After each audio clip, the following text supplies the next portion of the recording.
السلام البنات، كي دايرين؟ لاباس عليكم؟ كلشي بخير؟ كنتمنى تكونوا بخير يا ربي. اليوم ان شاء الله غادي نقدم لكم بسطيله ديال الدجاج على شكل يعني حجم فردي. لهاد الوصفه غادي نحتاجو دجاجه بالحجم يكون متوسط. هنا عندي دجاجه فيها كيلو ونص. عندي 4 ديال البصلات اللي قطعت مكعبات صغيره، ما تكونش مشلضه بزاف. غادي نحتاجو 4 المعالق ديال المعدنوس، 4 حتى ل5 دروس ديال الثومه يكونوا متوسطين، 5 د البيضات، كاس مع مرش ديال الزيت، تكون غالبه فيه زيت روميه اكثر من الزيت البلديه، معلقه صغيره ديال السمن. وبالنسبه للعطريه هنا احتاجيت معلقه صغيره ديال الملحه، معلقه مع مرش ديال البزار الابيض، معلقه صغيره ديال الخرقوم، معلقه صغيره ديال السكينجبير، معلقه صغيره ديال القرفه، والراس المعلقه صغيره ديال المروزيه ديال الدجاج. وهنا استعملت ضامه ديال الزعفران. بالنسبه اللي عنده الزعفران الحر الطبيعي يعني العادي يستعملو من الاحسن، انا ما متوفرش عندي هاد الساعه. اذا هنا وضعت الزيت تسخن في طنجره اولا في كوكوط اولا اللي كاين، وغادي نبدا نوضع القطع ديال الدجاج. في الاول غادي نشحروهم هما الاولين بوحديتهم، من بعد نزيدو عليهم التوابل.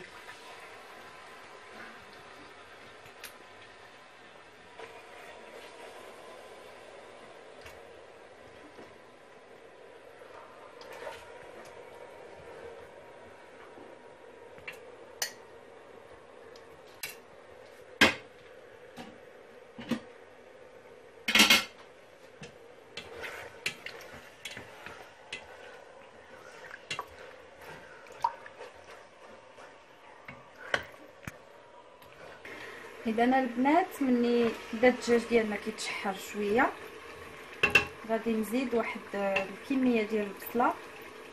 دابا غير فاش نشحروا الدجاج، ومن بعد حتى نبغي نسد عليه عاد غندير الكميه الاخرى.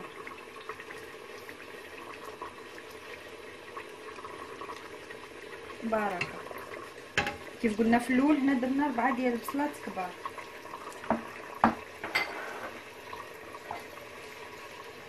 هنا ديك الملحه نعاود نذكر بالمقادير، معلقه صغيره، وكيبقى حسب الذوق يعني اللي ما كيبغيش الملحه بزاف ولا اللي كيبغيها اكثر، كل واحد حر يتحكم في القياس ديال الملحه.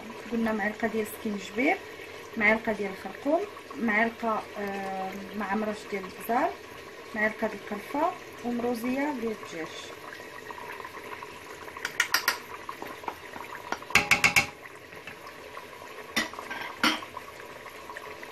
غادي نضيف واحد شويه ديال المعدنوس، والباقي غادي نخليه حتى يطيب الدجاج ونحيدو.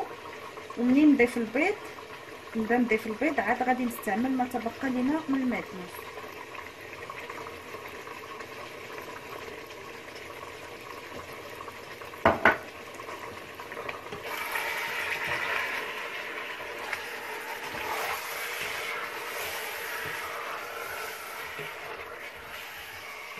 مازال غادي نزيد الثومه، باقي ما حكيتهاش، غادي نحكها ونرجع لكم. والضمه ديال الزعفران حتى هي مازال عليا، نخليه بعدا يتقلى في هاد العطريه بين ما صايبت الثومه ونرجع. هنا الدجاج ديالنا تشحر مزيان، نزدت فيه واحد شويه ديال الماء، والباقي اللي كتشوفوا راه غير الماء ديال البصله، الضمه ديال الزعفران والثومه اللي قلت لكم غادي خصني نحك. انا جبتها غادي نفرتتها الضمه ديال الزعفران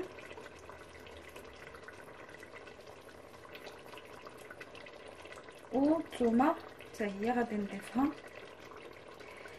على فكره البنات هذه يعني لا فيرسيون سريعه ديال البسطيله ديال الدجاج. اللي بغات دير يعني الدجاج ترقدو ليله قبل وتخليه يترقد حتى الغد اللي عاد طيبو يكون احسن. حتى هذه كتجي مزيانه، يعني كل وحده تعامل مع الدجاج كيف ما بغات، سواء ترقدو سواء دير ليه كيف ما درت لي انا. دابا غادي نزيد هذيك المعلقه ديال السمن،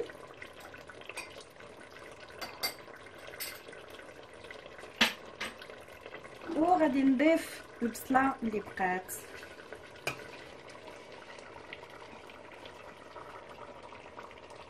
وغادي نخلي هادشي يتشحر عاود مره اخرى مزيان.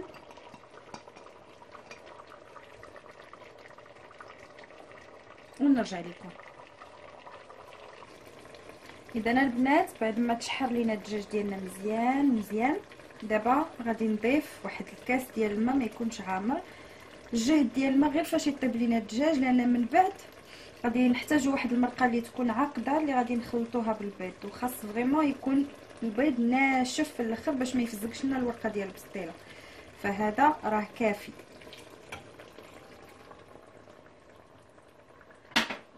صافي وغادي نخليه يطيب. ما تحتاجوش تسدوا عليه من الكوكوط ولا هذا، يكفي انكم ديروا غير الغطاء وتخليوه يطيب.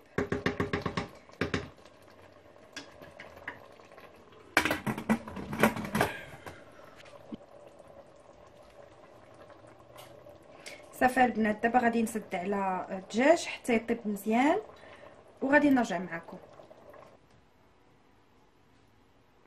واللي كيقول بسطيله ديال الدجاج اكيد غادي نحتاجو اللوز هنايا استعملت واحد الكميه ديال 500 غرام مع 2 معالق صغار ديال القرفه مع 3 د المعالق كبار ديال سكر ثقيل، سكر كلاصي، مع واحد 2 معالق كبار ديال مزهر.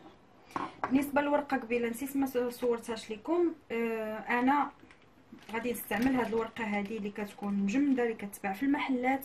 البنات اللي في المانيا وكيقلبوا على واحد الورقه اللي قريبه للورقه ديال المغرب، فانا كنفضل هذه احسن من الورقه ديال الفيلو.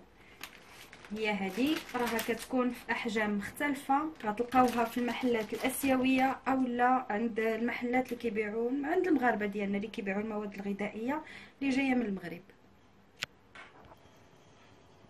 اللوز من بعد ما سلقناه، وفي الحقيقه انا ما كنسلقوش، انا كناخذو كنخوي عليه الماء يكون مغلي مزيان يكون طايب وكنخليه. كاين الناس اللي كيسلقوه، انا كتنجح معايا هاد الطريقه، يعني يكفي انكم تخويو عليه غير الماء يكون سخون وتخليوه واحد المده مغطي، يعني واحد 10 دقائق بحال هكا كافيه، وفسختو ونشفتو. دابا سرحتو في اللاطه، غادي ندخلو للفران حتى يتحمر باش نطحنو مع داك السكر والقرفه اللي وريتكم قبيله. من بعد ما درت الدجاج ديالي يطيب، جيت هنايا حمرت اللوز كيف ما كتشوفوا، حمرته غير في الفران ما قليتوش، وانتم كتشوفوا النتيجه ديالو كتكون حتى هي مزيانه وسريعه، احسن ما تبقاي مقابله المقله هزيت عقلي حيد. دابا غادي نبدا من بعد ما برد ليا غنبدا نطحن فيه. غنطحنو هو الاول بوحدو، و الطحنه الاولى غادي تكون بوحديتو، والطحنه الثانيه عاد غنطحنو مع السكر والقرفه. غير هو خصو يبقى شويه، يعني يبقى لينا شويه كروكون، غير نهرمشوه ماشي كاع يتطحن بحال بغينا نديرو العقده ديال اللوز.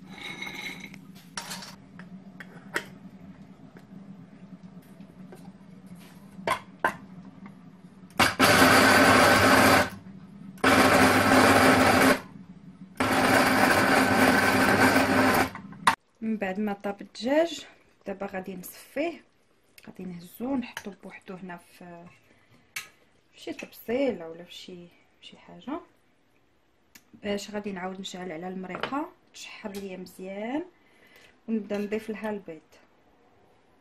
كيف ما كتشوفوا راه طاب مزيان والريحه ما نعاودش لكم.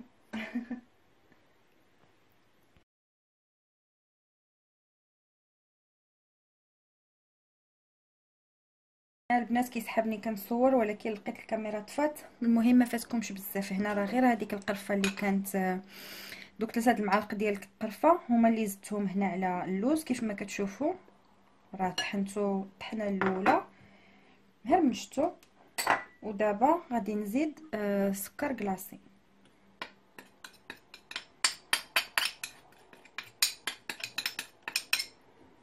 غادي نخلطهم مزيان. هذا مزهر مازال غادي نستعملو، ودابا غادي نعاود ندير لهم واحد الطحنه غير سريعه في الماكينه، وغادي نخليهم على جنب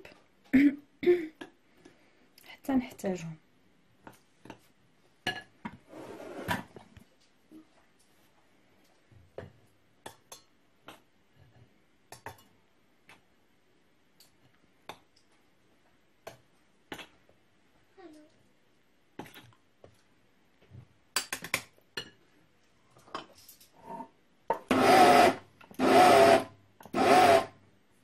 صافي البنات، انا دابا طحنت هذاك اللوز ديالي مع القرفه مع السكر. السكر على حسب الذوق. انا هنا استهلكت واحد 3 المعالق ديال السكر كلاصي، ذقتو جاتني الحلاوه ما بيهاش. ما الناس اللي كيبغيو الحلاوه بزاف يزيدوا واحد المعلقه اخرى اولا جوج.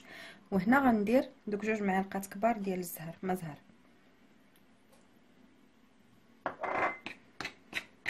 نخلطوه مزيان.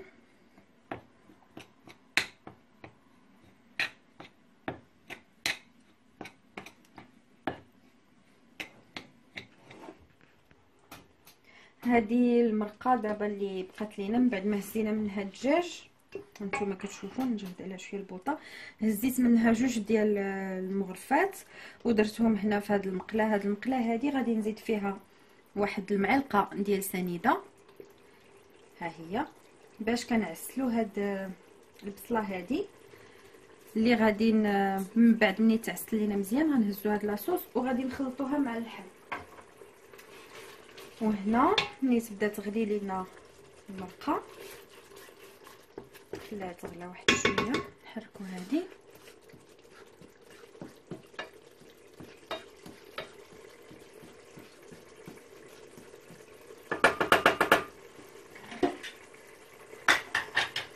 فهنا غادي نبداو نزيدو البيض والربيع اللي كنا ورينا قبيله في المقادير. غادي نبدا نزيد ولكن بيضه بيضه. ناخذ هذه اللي كان فيها السكر باش ندير فيها. غادي نحرك حتى فريمون تدخل ليا هذيك البيضه مزيان في المرقه مع التحريك المستمر. ومني تدخل لي مزيان نزيد البيضه اخرى وكنبقى غادا هكاك حتى نسالي كاع البيض اللي عندي.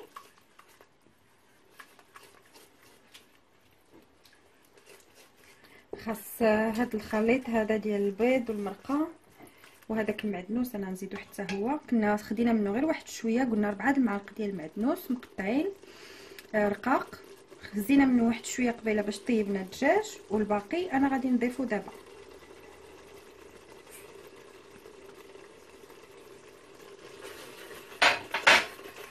كيف قلت لكم غنخليو هذه المرقه حتى تعقد مزيان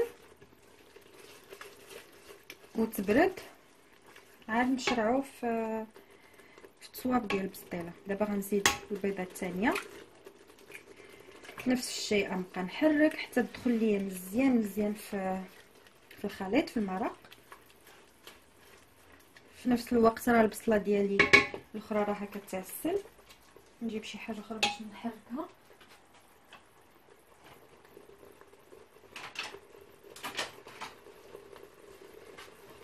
ها هي قريبه توجد لينا.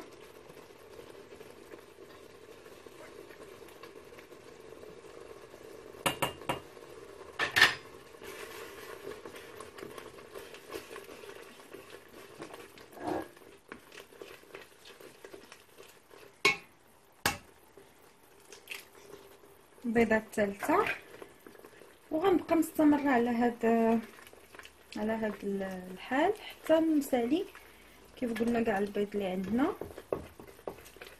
ديك الساعات نعاود نرجع لكم. كيف ما كتشوفوا دابا الخليط ديال البيض مع المرق راه بدا كيعقد. غادي نزيد نخليه واحد شويه مازال، من بعد غادي نديرو في شي بول هكا يكون كبير ونخليه حتى يبرد.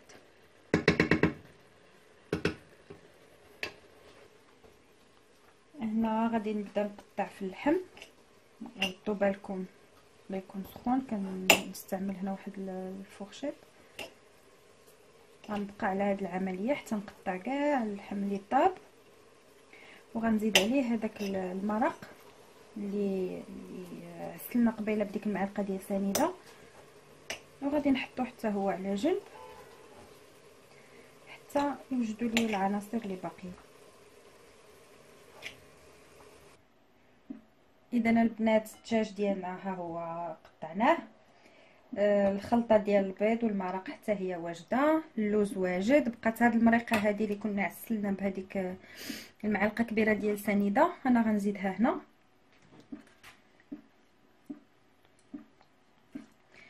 غنزيدها هنايا وغادي نخلط الدجاج مزيان باش يشرب لينا هاد المرقه.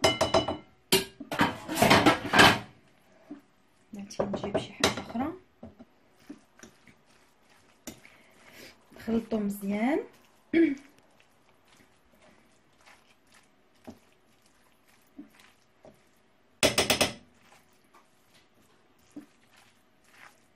وغادي نعاود نرجع لكم باش نبداو نركبو باش نبداو نوجدو في البسطيله ديالنا. بالنسبه للورقه حيدتها من لومبالاج ديالها وخديت واحد المنديل اللي فزكتو مزيان وعاودت عصرته، ولويت فيه هاد الورقه هذه باش كتبقى محافظه على الرطوبه ديالها، ما كتنشفش ما كتقصاحش، وكتجينا حتى سهله في الخدمه. فغادي نحتاج الورقه، غادي نحتاج هنايا واحد الكميه ديال الزبده، ديروا واحد 2 معالق كبار اللي غادي ندوب في الميكرووند، وهي اللي غادي ندهن بها الورقه. ما غاديش تستعملوا الزيت يعني ما تحاولوش تعوضوا الزبده بالزيت لان ما كتجيش مزيانه. الزبده ضروريه في هذه الوصفه هذه. وهنايا عندي واحد صفر ديال البيضه اللي درت معاه شويه ديال الخل باش يحيد لينا ديك الريحه ديال البيض. غادي نخلطو مزيان، وهذا باش غادي نسد الورقه. بالنسبه الوصفه ديال اليوم بما اننا غادي نستعملوا بسيطلات صغار، فغادي نحتاج واحد السيركل اللي القطر ديالو 10 سنتيم.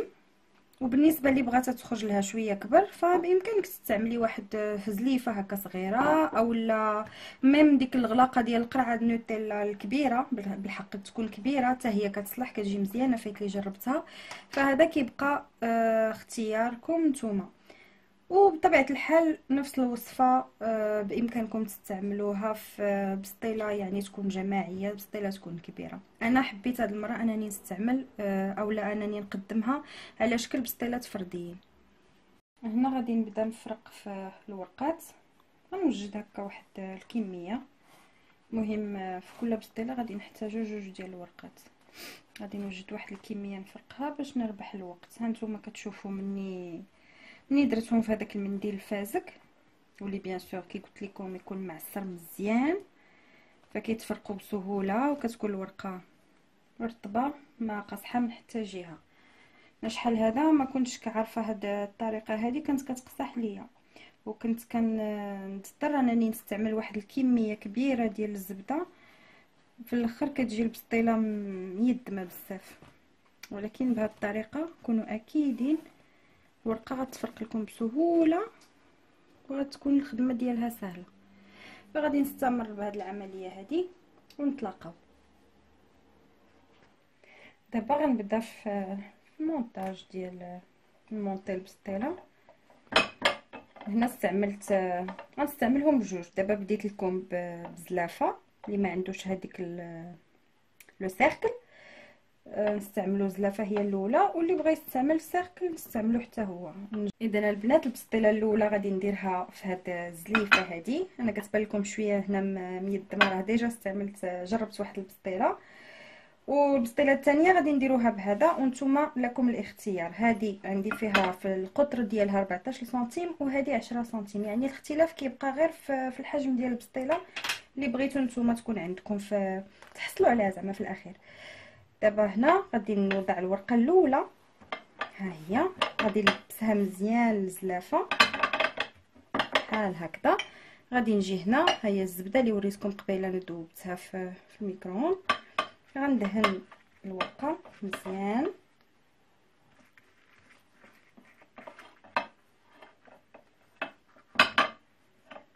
بحال هكذا. الجوانب حتى هما ما نساوهمش.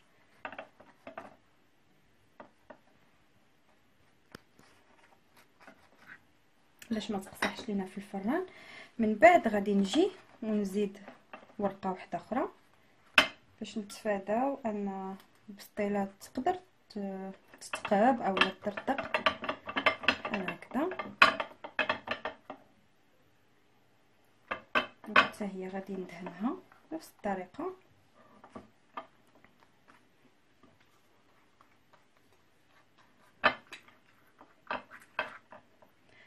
ودابا غادي نبدا في لافارس. دابا غنبداو باللوز. نوضعوا واحد الكميه ديال اللوز. درت هنا بحال واحد المعلقه كبيره تكون عامره مزيان. ها هي زيت واحد شويه. غادي ندير الخليط ديال البيض مع المرق من بعد ما نشف.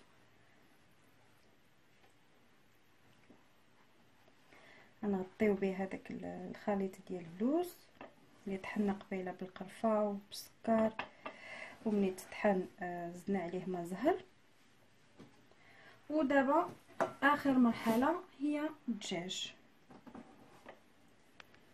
باش ملي كنقلبوا البسطيله كيجي هذا هو لتحت، الفوق كيجي فيه اللوز ولتحت الدجاج وبيناتهم الخليط ديال البيض.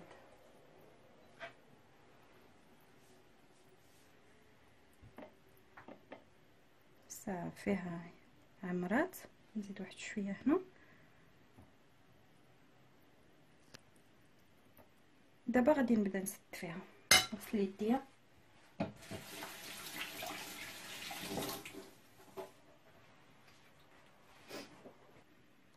فهنا غادي نبدا نسد في البسطيله ديالي. ها هي غادي نوضع هاد الطبقه ونضغط ونحاول نزيرها من هاد الجوانب هادو باش تجينا في الاخير مقاده مدوره مصايبه. وغادي نبدا نستعمل الصفر ديال البيض اللي قلت لكم قبيله درنا فيه واحد شويه ديال الخل، هو باش غادي نبدا نسد هاد الجوانب هادو. ها هي. وإلا حسيت بها ناشفه كنزيد واحد شويه ديال الزبده، ماشي مشكل. فهنا نكونوا حريصين على الطويات يكونوا كلهم مثبتين بصفر ديال البيض باش نتفاداو انها تحل في الفرن ملي تكون في الفرن. ها هي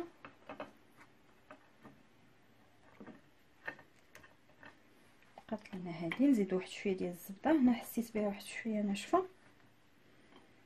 اكيد ان البنات الورقه ديال المغرب كتبقى احسن حاجه، ولكن بالنسبه للناس اللي في الخارج راه ما عندناش البديل، فكنستعملوا الموجود وكنحاولوا نتعاملوا معاه يعني بالطرق اللي كتخليه يخرج مزيان. هنا البسطيله ها هنا سديتها، غادي نقلبها. ها هي. وغادي نحاول نقد ليها الجوانب ديالها. من بعد ما قدينا لها الجناب دهنتها بالزبده مزيان وغادي نحطها اوبلا، غادي نحطها حدا الاخرين. هنا كيف قلت لكم سبق لي وخدمت ديجا جوج. غادي نغطيهم حتى نكمل، ومن بعد غادي ندخلهم للفران. دابا نصايبوا حتى بهذا لو سيركل هذا باش اللي بغى يستعملوه حتى نفس الطريقه، ساهل بحال لو بول اللي درنا. عندنا هنا خدينا سيركل قلبك احسن. غادي نلبس ليه الورقه مزيان من الداخل بحال هكا كما العاده. ندهن بالزبده تحت الجناب.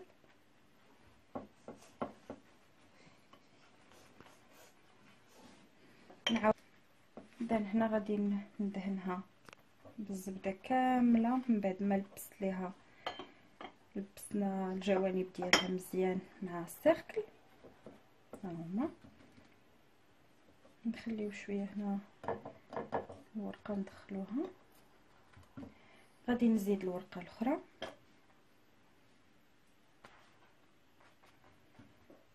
وندير نفس العمليه عاوتاني الزبده.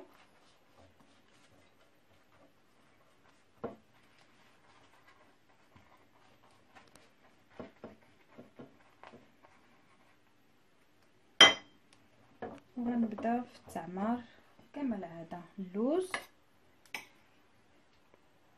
كيف قلنا واحد المعلقه كبيره، نزيد هنا شويه، نضغط عليه غير ضغطه خفيفه، ندير البيض. هادو كيخرجوا شويه اللي درت في هذا السيركل هذا غادي يخرجوا ليا شويه صغار بطبيعه الحال.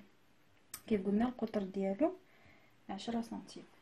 هنا غندير الدجاج.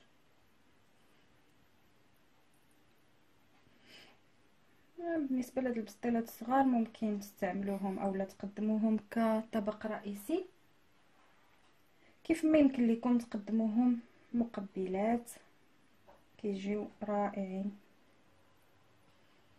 في اي وقت. دابا نزيد هنا واحد شويه،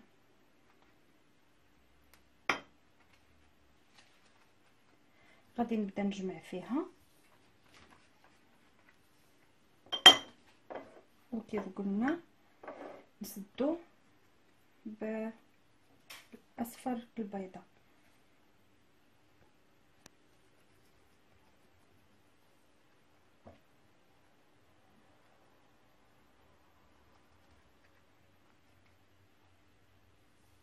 وما نساوش اننا في اي مره كيخصنا نزيرو هنا مزيان باش ما تجيكش يعني مرخيه.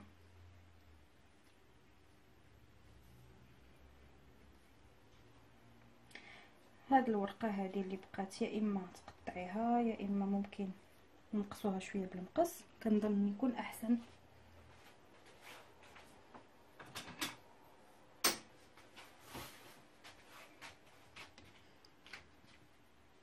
نقطع هاد شويه هذا صافي. من بعد نزول هاد لابورت بياس، ندورها، نجمع عليها الجنيبات. ها هي البنات، ما بقى لها الا ندهنوها بالزبده، نستفهم في اللاطه وندخلهم للفران. اكيد بعد ما نكمل كاع هاد الكميه اللي عندي.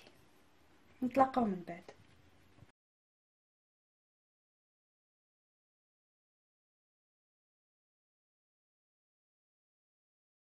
هنا الطاوه عمرات، غنبدا نوجد في البسطيلات، غنعاود ندهنهم بالزبده، ندهن لهم الوجه ديالهم بالزبده.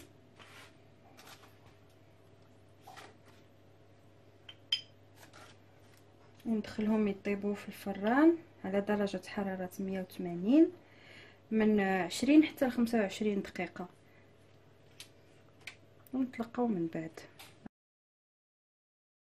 دابا غادي ناخذ معكم وحيده نزينوها ونقسموها نشوفوها كيف جات.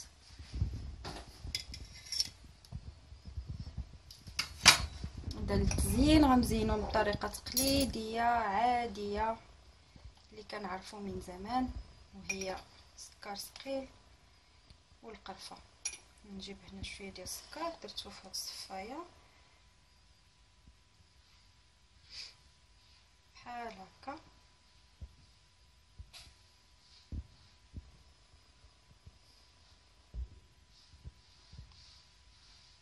ودابا غادي نكمل التزيين بالقرفه.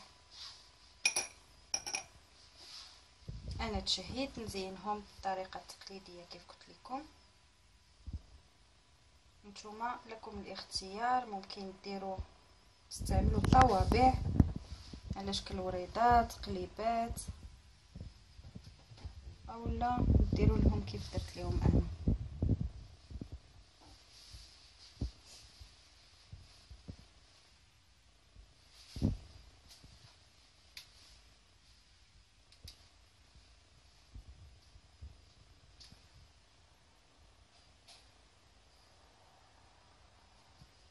وصافي.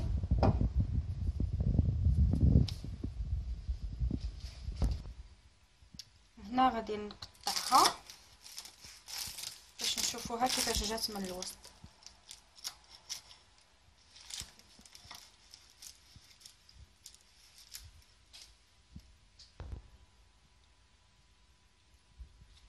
هنا البنات بديت كنقطع فيها باش نشوفوها كيفاش جات من الداخل. ها هي كيف ما كتشوفوا سخونه، طبقات باينين، الورقه مقرمشه زوينه. هاد الورقه هادي كنصحكم بالنسبه للبنات اللي في الخارج يستعملوها، وبالصحه والراحه. كنتمنى الفيديو ديال اليوم يكون عجبكم ونكون انا خفيفه على قلبكم. الى عجبتكم لا فيديو ديروا، ما تبخلوش عليا بجيم ديالكم، واشتركوا في القناه ديالي، وما تنساوش تضغطوا على زر الاشتراك باش يوصلكم كل جديد ان شاء الله. سلامه.